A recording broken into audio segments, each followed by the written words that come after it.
이루어 주십니다. 아멘. 할렐루야. 하나님의 응답이 노라고 할 때는 더 좋은 나의 플랜이 하나님의 플랜보다 못하기 때문에 노하십니다. 하나님께서 wait, 기다려라 하는 것은 때가 되면 이루어주시려고 하나님께서 우리에게 wait 하십니다. 아멘. 근데 필요한 것은 하나님께서 미리 공급하십니다. 그리고 즉각적으로 응답하십니다. 그렇기 때문에 기도는 해야 됩니다. 제가 오랜 동안 신앙생활을 하면서 고민했던 것이 한 게 있어요. 뭐냐면 하나님을 너무 잘 믿었어요. 왜냐면 하나님께서 내가 기도하기 전에도 다 아시는데 내가 왜 기도해야지? 그런 생각이 들었어요. 그런데 기도하지 않으면 이게 하나님이 응답인지 아니면 자연적으로 이루어진지를 몰라요. 근데 내가 간절히 기도한 것은 이게 하나님의 응답인지 아닌지 분별할 수가 있어요. 그리고 하나님의 뜻을 깨닫게 돼요. 근데 기도하지 않으면 이게 하나님의 뜻이 어디 있는지 아닌지 깨닫지 못합니다. 그래서 나중에 알게 되면 반드시 기도해야 됩니다 하는 것을 깨닫고 이제 아주 구체적으로 기도하도록 합니다. 오늘 우리 이석과 권사님도 좋은 교회를 만나서 예배 드릴 수 있는 줄 믿습니다. 우리가 살다 보면 많은 길들을 걷게 되죠. 길들 가다 보면 산을 넘어야 할 때도 있고 강을 건너야 할 때도 있습니다. 근데 이런 산을 걷는다, 강을 건넌다는 것은 하나의 우리 삶의 메타포, 은유라는 거예요. 우리의 삶 속에 만나는 장벽들, 장애물을 어떻게 건너느냐라는 것을 산으로 표현하기도 하고 강으로 표현하기도 합니다. 그런데 산이 높으면 높을수록 더 아름다운 것을 볼 수 있고 사람들이 보지 못하는 신비한 걸 볼 수가 있습니다. 그리고 더 큰 에너지를 얻을 수 있습니다. 얕은 산에 가면 얕은 것밖에 보지 못합니다. 사실 누구나 다 볼 수 있는 평범한 것밖에 보고 살지 못합니다. 그러나 높은 산에 올라가면 우리가 평생 잊지 못할 영감을 얻게 됩니다. 제가 유학을 와서 대학생들하고 어제 대학생들 가르치는 전도사로 있을 때 대학생들을 데리고 요세미리 올라갔어요. 요세미리의 스탈룸네 메도라는 것은 9,000피트가 넘습니다. 그래서 한여름에도 텐트를 치고 자는데 얼마나 추운지 몰라요. 정신을 못 차리게 추워요. 9,000피트 올라가면. 그런데 밤에 자다가 화장실을 가려고 잠깐 일어났어요. 그냥 하늘을 보고 깜짝 놀랐습니다. 그 9,000피트 위에서 보는 하늘은요, 어떻게 보였을까요? 완전히 노란별로 꽉 차있더라고요. 꽉 차있어. 내가 잠자다가 헛것을 보았나 안 했나. anyway, 그날 받은 영감은 이 평생 지금도 그 별을 다시 보고 싶어요. 그래서 우리 딸하고 어제 아내하고 같이 요세미리에 갔을 때 그걸 보여주고 싶어서 밤늦게까지 기다리다가 그거 꼭 봐야 돼. 그거 꼭 봐야 돼. 가다가 산길이 너무 위험해서 그냥 내려온 적도 있습니다. 우리 시에라 마운 시에라 산맥에 올라가면요, 잔묘 조엘이라고 계셔요. 잔묘 조엘. 스페인에 가면은 산티아고 순례의 길 있죠. 제가 꼭 한번 가보고 싶어요. 죽기 전에 한번 가보고 싶은 곳이 산티아고 순례의 길입니다. 야고보 사도의 무덤이 있다는 곳이에요. 그래서 거기까지 가면 매일 걸어서 한 달이 걸리는 거예요. 근데 잔묘 트레일은요 2달을 걸립니다. 근데 이 잔묘 트레일은 아무나 갈 수 없어요. 너무나 높은 산으로 올라가서 그 강행군을 해야 되기 때문에 우리 같은 사람들은 가고 싶은 소망이 있어도 못 가요. 몸이 약해서 못 가요. 여기는 뭐 완전히 훈련받은 사람들, 특별한 훈련을 받고 이 등산 장비도 아주 특별한 사람들만 갈 수 있어요. 근데 갔다 온 사람들이 사진을 찍은 걸 보면은 It's amazing. 정말 얼마나 아름다운지 꼭 한번 가보고 싶다라는 생각을 하게 됩니다. 다시 말하면 우리가 개인적으로나 가정적으로나 한 민족이나 국가 차원에서 새로운 높은 한 단계 업그레이드 되고 행복한 더 아름다운 세계로 나아가기 위해서는 이렇게 넘어야 될 강이 있고 산이 있다는 거죠. 제가 대학교 때 영국의 역사학자 토인비의 글을 읽다가 굉장히 도전을 받고 제 나름대로 결단한 게 있습니다.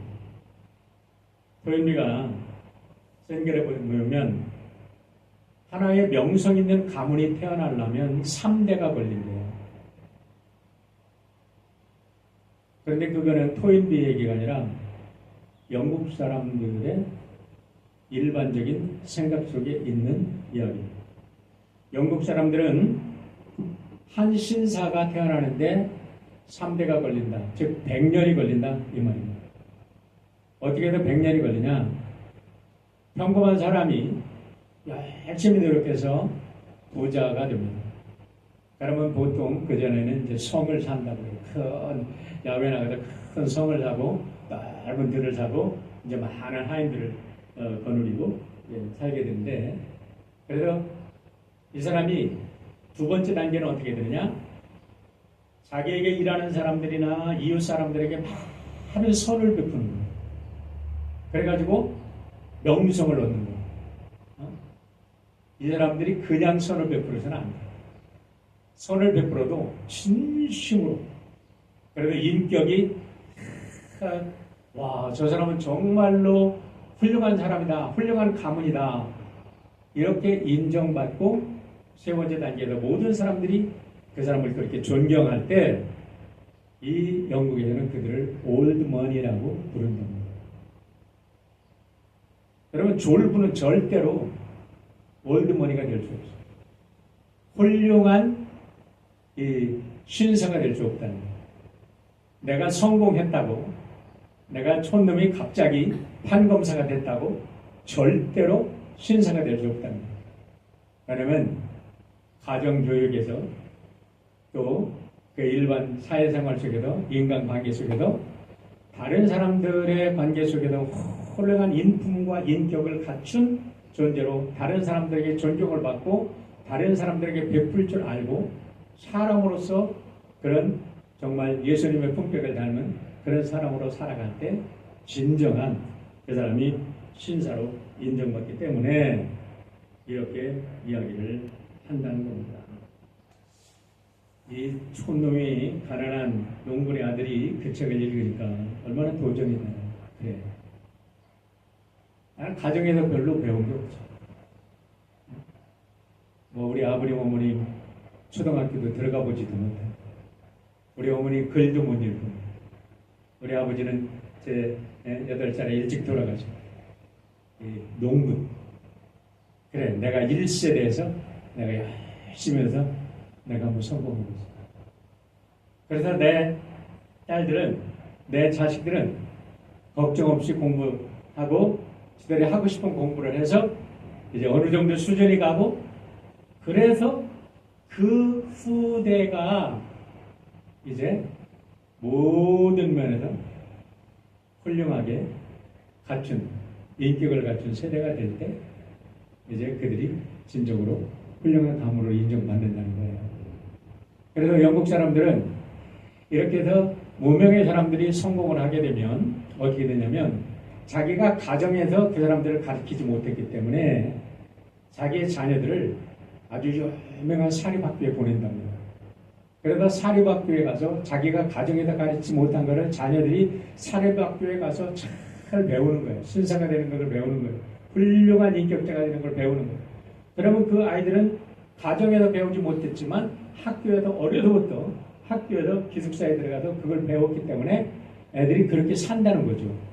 그런 아이들이 만나서 결혼해서 자식을 낳으면 그때도 아이들은 3대째가 진짜로 이제 훌륭한 아이들, 명성 있는 자연스러운 아이들이 된다는 거죠. 그래도 3대가 그런다. 이런 얘기를 하는 겁니다. 그런 의미에서 우리는 세상적인 가치관뿐만 아니라 세상적인 그런 면에서도 우리가 한번 욕심을 내볼 필요가 있지만 신앙의 명문가를 한번 생각해 보자는 거예요. 저는 신앙의 1세대입니다. 그런 면에서 열심히 노력했어요. 열심히 공부했어요. 유학 와서 공부하느라고 정말 밤낮 없이 공부했어요. 아르바이트하고 공부하고 시간이 없었어요. 도서관에 앉아있는 시간이 가장 행복했어요. 나는 공부할 시간이 찾는 게 유학생이 공부하는 건데 공부할 시간을 얼마나 도서관에 앉는 게 행복한지 몰라요. 그러다 보니까 우리 딸아이에게 막상 목사가 될 사람이 가정에서 충분히 아이하고 함께 놀아주고 함께 성경을 읽어주고 함께 기도하고 그런 시간이 너무 부족했어요. 그걸 가르치지 못했어요. 뒤돌아보니까 나는 열심히 살았지만 나의 자녀에게 훌륭한 신앙을 그렇게 이상적인 신앙을 물려주지 못했구나 하는 안타까움이 있습니다. 다행히 우리 하나님의 은혜로 좋은 신랑감을 만나서 좋은 신앙의 가정에서 이제 자라다 아이들을 키우고 또 신앙적으로 예배드리고 하는 모습이 하나님의 은혜로 감사할 뿐이죠. 오늘 제가 이 얘기를 하는 것은 뭐냐면 이스라엘 백성들이 하나님께 온전한 예배를 드리기는 거룩한 백성으로 거듭날 때까지 출애굽을 해서 가나안으로 들어가는 모든 과정에서 우리가 그런 신앙의 단계를 보는 거예요. 그런데 그것이 출애굽을 했다고 되는 건 아니라는 거죠. 출애굽을 한 백성들이 여러분 그 사람들은 1세대는 노예 생활로 300년을 지난 사람들입니다. 최소. 애굽에서 400년을 지냈는데 왜 300년이라고 그러죠? 왜냐하면 100년은 요셉이 있을 때는 노예가 아니었어요. 요셉을 모르는 바로 왕이 등장했을 때 그들은 노예 생활을 시작했어요. 그렇다면 400년이 생활 속에도 요셉의 총리 대신 있었을 때 맥시멈 따져서 요셉이 후에 지나고서 영향력이 있을 때까지 100년이라고 잡아도 최소한 300년은 노예로 살았다는 거예요. 그러면 300년을 노예로 살았다는 것은 뼛속까지도 노예입니다. 여러분 우리가 예수 그리스도를 모르고 지난 세월을 본다면 뼛속까지도 우리는 죄인이에요. 우리는 어쩔 수 없는 죄인이에요. 우리는 모르고 살았다.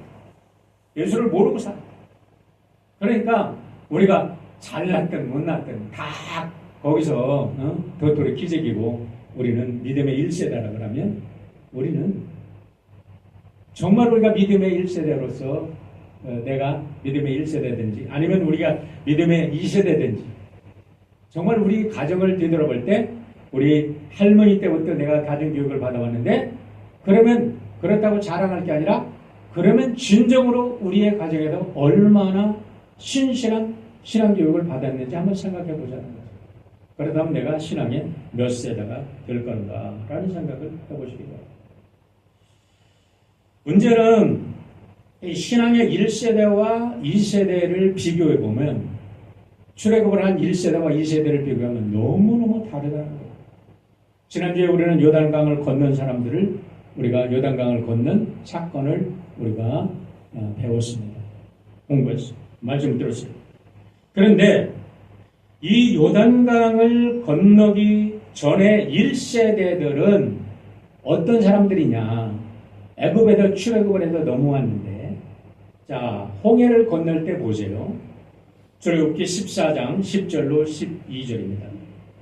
바로가 가까이 올 때에 이스라엘 자손이 눈을 들어본 즉 애굽 사람이 자기들 뒤에 이른지라 이스라엘 자손이 심히 두려워하여 여호와께 부르짖고 그들이 또 모세에게 이르되 애굽에 매장지가 없어서 당신이 우리를 이끌어내어 이 광야에서 죽게 하느냐 어찌하여 당신이 우리를 애굽에서 이끌어내어 우리에게 이같이 하느냐 우리가 애굽에서 당신에게 이런 말이 이것이 아니냐 이르기를 우리를 내버려두라 우리가 애굽 사람을 섬길 것이라 하지 아니하더냐 애굽 사람을 섬기는 것이 광야에서 죽는 것보다 낫겠노라.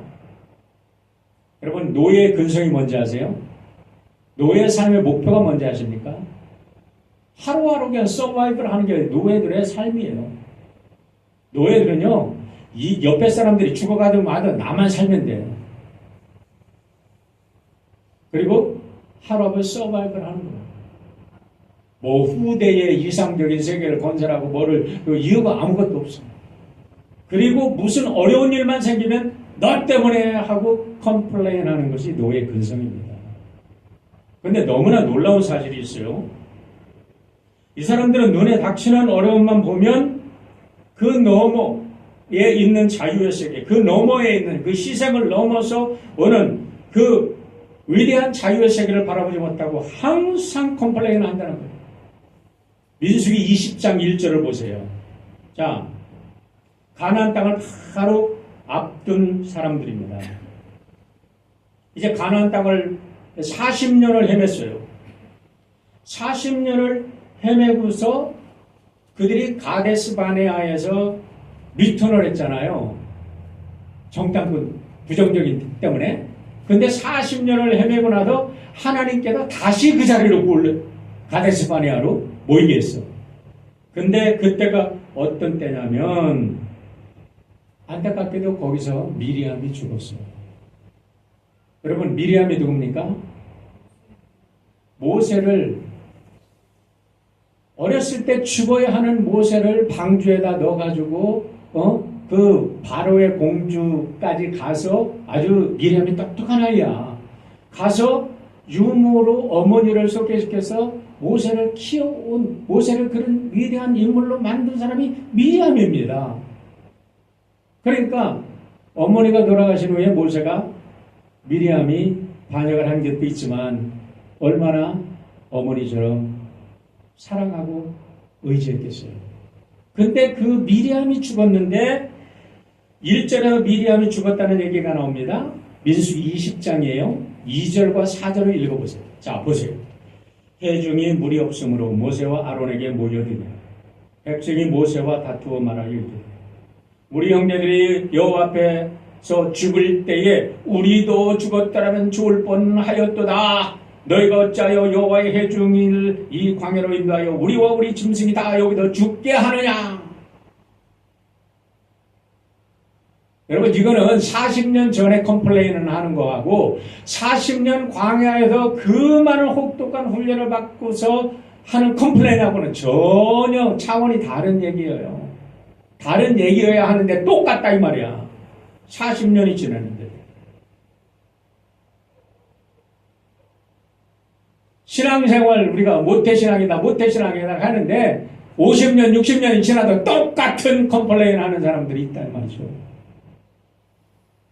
하나님의 역사를 보지 못하고 내가 누구 인사 사람들을 얘기하는 게 아닙니다. 이걸 그대로 보자는 거예요. 결국 이 사건을 계기로 모세까지도 너무나 분을 터뜨려서 바위를 쳐가지고 하나님 앞에서 분노를 했다고 모세도 가나안에 못 들어갑니다. 그러고 나서 아론이 세상을 떠나고 민수기 25장에 가보면 이들이 모압 여인들과 음행을 해가지고 하루에 24,000명이 죽어나가는데 이때 1세대들이 다 죽은 거예요. 그러고 나서 모세가 하나님께 불림을 받습니다. 그런데요, 잘 보세요. 오늘 여호수아 3장 1절로 3절 우리가 지난주에 봤던 말씀인데 다시 한번 보겠습니다. 또 여호수아가 아침에 일찍 일어나서 그와 모든 이스라엘 자손들과 더불어 시뜸에서 떠나 요단에 이르러 건너가기 전에 거기서 유숙하니라. 사울 의 관리들이 진중에 두루 다니며 백성에게 명령을 이르되 너희는 레위 사람 제사장들이 너희 하나님 여호와의 언약궤 매는 것을 보거든 너희가 있는 곳을 떠나 그 뒤를 따르라. 여러분 3장 15절 보세요. 요단강은 강둑을 넘실거리며 무섭게 흐르고 있었습니다. 다른 거 찾아낼 수 있어요? 1세대는 홍해 앞에서 너 때문에 너희들이 광야로 끌어내가지고 우리 다 죽게 한다고 컴플레인 했습니다. 40년이 지났는데도 컴플레인 했어요. 2세대입니다. 이제 1세대들이 다 노예 근성을 가진 사람들이 다 죽었어. 새롭게 가나안 땅으로 들어가는 진군하는 백성들. 지금 요단강이 넘실넘실거리고 막 그러는데 자 3일 후에 요단을 건널 거다. 준비해라, 성결하게 해라 하는데요. 여호수아를 읽어보세요. 한 사람도 컴플레인이 없어요. 그걸 발견했습니까, 여러분? 제가 여러분에게 여호수아서를 지금 설교하느라고 여호수아서를 읽고 또 읽고 이거 여호수아를 설교하기 전에 여호수아를 전체를 다 읽고 왔어요. 아무리 뒤져봐도 컴플레인이라는 게 없어요. 홍해가 가름하는 것 똑같습니다. 요단강이 가름하는 것 똑같습니다. 여러분 불가능한 현실을 보는 것 똑같습니다. 그런데 하나님의 말씀을 믿고 가라 열어줄 것이다. 컴플레인이 없다는 거예요. 뭐가 다릅니까? 여러분 하나님께서 컴플레인이 없고 우리가 아간의 범죄 때문에 그들이 마음이 녹았어요. 그리고 너무나 고통스러워서 여호수아가 티끌을 쓰고 기도를 했어요. 회개 기도를 했지만 컴플레인을 하지 않아요. You know what I mean? 우리 장로님이 날마다 You know what I mean? Do you understand what I'm saying?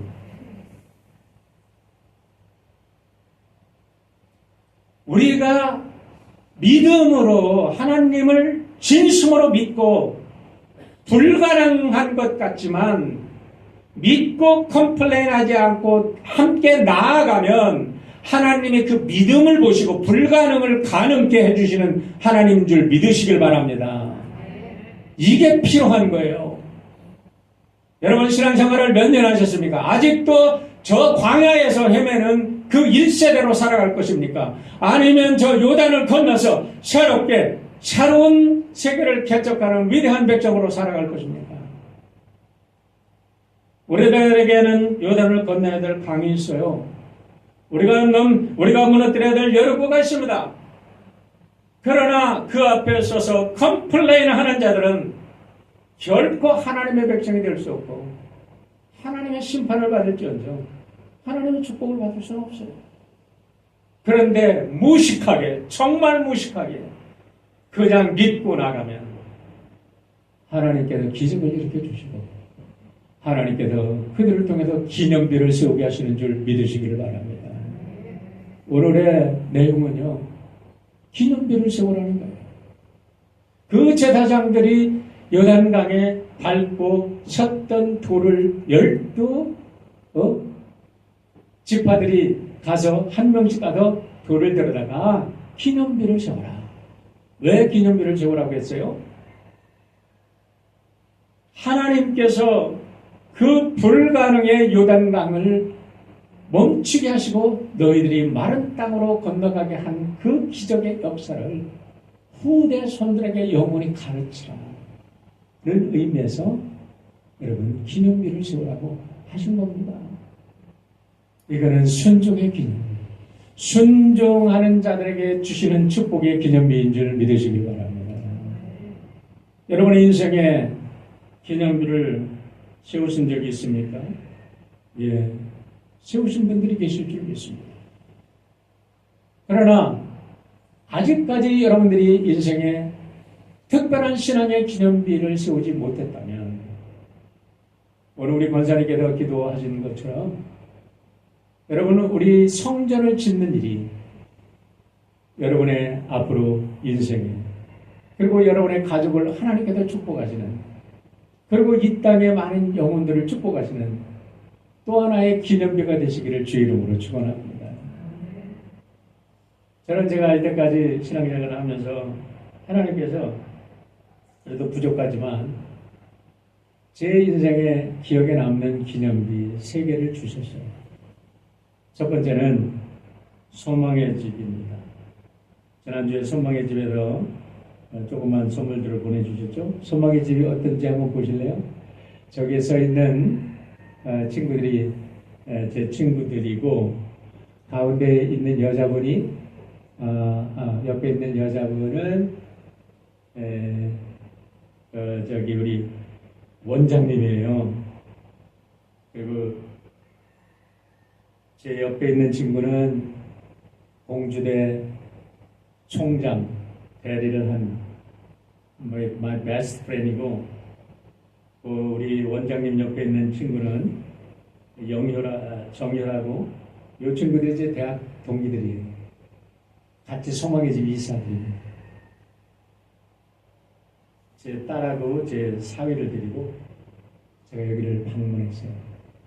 아이들한테 보여주려고. 그 뒤에, 그 다음에 저 누워있는 친구가 정상용이라는 친구인데, 지난주 편지 여러분 읽어봤어요? 제가 저 친구를 전도를 했어요. 저 친구를 전도한 게 저에게 기념입니다. 저 친구는 대학교 1학년 때 행글라이더를 타다가 목뼈가 부러졌어요. 전신마비입니다. 아무것도 못해. 죽고 싶어도 죽지를 못해. 손가락 하나 까딱 못했어. 그런데 하나님께서 저 친구의 소식을 듣고 저에게 매주 저 집을 찾아가게 했어요. 그래서 전도를 했어요. 그런데 하나님께서 저 친구를 통해서 기적을 이루셨어요. 너무너무 놀라운 기적. 지금 한국에서 장애인 센터로, 여러분, 둘째가 라면 두려워할 장애인 센터가 만들어졌어요. 저 친구를 미국에 초대했을 때 어느 분이 나는 그냥 연결만 시켜줬어요. 어느 분이 지금까지 100만 불을 헌금했어요. 처음에 40만 불, 그 다음에 20만 불, 그 다음에 또 20만 불, 그 다음에 계속해서 올해 지난 몇 년까지 100만 불을 헌금해 주셔가지고, 한번 보세요. 그 옆에 다른 그림 좀 보여주세요. 저기 지난번에 방문했을 때 우리 친구들하고 같이 찍은 사진들이고요. 저게 아름다운 커피숍인데 그 친구가 누워서 디자인한 거예요. 여러분, 사람들이 전신마비가 되면 보통 2, 3년이면 소망이 없어서 죽습니다. 전신마비가 돼요. 근데 저 친구는 32년 동안 복음을 전했어요. 32년 동안 누워서 복음을 전해. 어떻게 누워서 복음을 전해? 수많은 사람들이 방문을 했어요. 저렇게 되고 나서 공주대학교에, 여러분, 공주사범대학이에요. 옛날에는 명성이 있었던 대학이거든요. 그래서 거기에 장애인을 가르치는 특수교육과가 한국에 2군데가 생겼는데, 한 군데가 공주사범. 장애인 센터 애들이 그 교육을 하니까 실습하러 와가지고 걔들 와서 은혜를 받아가지고 바이블 스터디 서클이 만들고 거기서 이제 전달해가지고 다 선생들 되는 사람들 아닙니까? 와가지고 전국으로 퍼져서 나가는데, 애들이 그 애들이 교사들을, 학생들을 데리고 방문을 와가지고 얼마나 많은 아이들이 복음을 전했는지 헤아릴 수가 없어요. 우리는 몰라. 하나님은 아시죠. 여러분, 제가 하나님께 정말 감사한 게 뭐냐면, 어떻게 내가 저 아이를 갖다가 전도를 할 때 그냥 그 영혼이 불쌍해서 전도한 것 뿐이에요. 거기를 가려고 하면 옛날에는 차도 없어요. 한번 차가 2번 왔다 갔다 하거든. 한번 가면 물을 진짜 12번을 걸어가야 돼. 그게 산길이야. 근데 그 속에서 하나님께서 그 일을 이루셨다니까. 야, 하나님의 기념이라는 게 다른 게 아니에요. 두 번째는 이 와이어 가면 올리브 교회 있어요. 올리브 교회 가다가 저 교육관 저거 제가 있을 때 친구거든요. 저 교육관 시작을 했더니 교인들이 전부 다 우리 못해 다 못한대. 그 얘기를 여러 번 했잖아요. 넘어가요. 하나님이 하셨습니다. 지금 우리 교회 지금 저 성전 시작을 하면 많은 분들이 우리 못해 그런 마음 가질 거예요. 가질 수 있는 분도 있을 거야. 어쩌면 우리는 못해. 우리가 무슨 근데 그때 올리브교회 아무것도 없었어요. 다 노인들이었어요. 근데 당신들 말이야 한 달에 햄버거 하나 값만 아껴서 헌금합시다. 하나님이 하십니다. 햄버거 하나는 헌금할 수 있잖아. 하나는 아껴도. 그러고서 우리가 만두를 만들기 시작했어요. 근데 하나님께서 저 프로젝트 60만 불 채워주셨어요.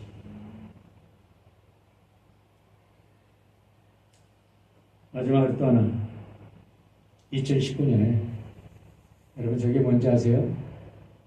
다른 사진 한번 보여주세요.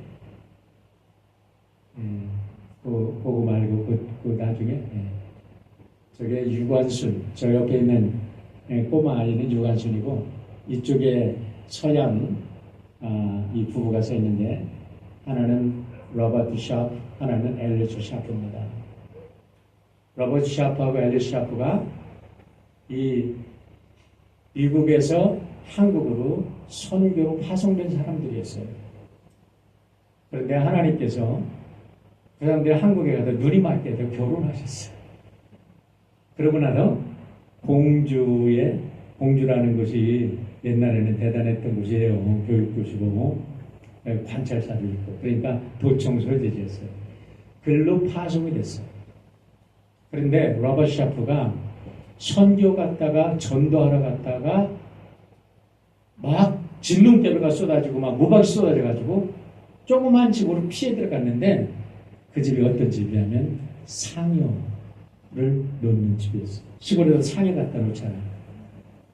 근데 병든 사람, 장티푸스 걸린 사람이 며칠 전에 상여를 나갔는데 거기 들어가서 이 사람은 뭔지 모르니까 선교사가 비를 피하다가 장티푸스에 걸려서 죽었어요. 결혼한 지 1년 만에. 앨리스 샤프가 너무 고통스러워서 미국으로 들어왔는데 계속 하나님의 부르심에 견딜 수가 없어요. 다시 한국 공주로 가서 거기에서 여성교육, 어린이 교육을 시작해가지고요. 그때 당시 어린아이들의 그 연세대학교 논문에 나오는 얘기예요. 어린아이들이 50%가 죽었대요. 그런데 공주 지역에서는 저분이 염소, 양을 키워서 우유 먹이는 운동을 해가지고 영아 사망률이 5%로 죽어요. 실제 다른 걸 좀 보여주실래요? 자, 우리 서만철 총장이라는 분인데 공주대 총장을 지낸 우리 선배님이에요. 제가 저 들고 있는 패가 뭐냐면 우리 영킴 있잖아. 이번에 공화당 하원 의원 그분이 감사패를 만들어서 나한테 보내서 내가 나한테 전해준 거야. 또 다른 사진 없나? 거기까지? 저기 서만철 총장이고 저 우리 부부고 그 옆에 있는 분이 심재현 작가예요. 저 동상을 만드신 드림교회 장로님이세요. 우리 장로님이 저걸 무료로 자기가 제작을 해줬어요. 우리는 제작비만 냈어요. 그 옆에 있는 친구가 공주대 총장 대회를 제 베스트 프렌드입니다. 저 친구들이 이제 얼마 안 있으면 지금 장모님을 90세 넘은 장모님을 모시고 있어서 그런데 조만간에 방문할 겁니다. 원달했어요. 서만들 총장도 지금 사단법인 역사연구 원장이에요. 그래서 저분이 어쩌면 방문하게 될지도 몰라요. 저한테 하와이 지역 역사연구 무슨 위원을 하라 그러더니 알겠습니다 그랬어요. 근데 저렇게 한 이유는 저분이 그냥 앨리스 샤프의 역사를 그냥 연구하고 막 하다가 보니까 앨리스 샤프가 바로 우리 교회 옆에 파사데나 거기에 공동묘지에 묻혀 있었거든요. 그래도 연결이 돼가지고 제가 후배라는 것 때문에 뭐 쟤를 그 애쉬를 가져간다고 자꾸 그랬어요. 근데 뭐 가족이 없어서 찾을 수가 없어서 못 가져가고 그러지 말고 한국 스타일로 하지 말고 거기다가 동상을 세웠어요. 그래서 많은 사람들이 그걸 기리고 그분의 그 앨리스 샤프, 로버트 샤프 무덤이 거기 있으니까 그 무덤을 예쁘게 좀 하고 그리고 윌리엄 이라는 그 선교사님 그 묘도 거기에 있어. 우리 한국 사람들이 선교사님들한테 너무 많은 은혜를 입었어요. 그들이 가서 이렇게 생명을 희생하면서 자녀들을 희생하면서 가족묘가 거기 있다고. 그래서 그 묘지를 좀 정리하고 그리고 거기 해놓으면 많은 사람들이 은혜 받지 않겠습니까? 동상을 세우는 돈이 필요하면 그거는 제가 펀드레이징을 하겠습니다. 그래서 15만 3천 불 펀드레이징을 하고 우리 장로님이니까 연결해서 무료로 저거를 디자인해서 주신 거고 그래서 기념비를 세웠어요. 제가 한 건 아닙니다. 연결만 시켜줬어요. 성도님들의 얘기해서 성도님들이 한 것만 시켜줬어요. 제가 그러나 이런 역사를 통해서 하나님은 믿음의 구속사의 역사를 이끌어 가고 계십니다. 오늘 여러분들에게 다시 한번 기도하면서 불평하지 맙시다. 믿으면 믿음으로 나아가면 이제 얼마만큼 우리가 광야 생활을 지나왔습니다. 이제 요단을 건너야 될 거 아닙니까? 요단을 건너는 백성은 불평하지 않았어요. 그들 외에 하나님이 역사하셔서 위대한 가나안 땅, 새로운 프랑스는 새롭게 하나님이 건설하시는 것입니다. 기도하겠습니다. 아버지 하나님, 우리 인생길에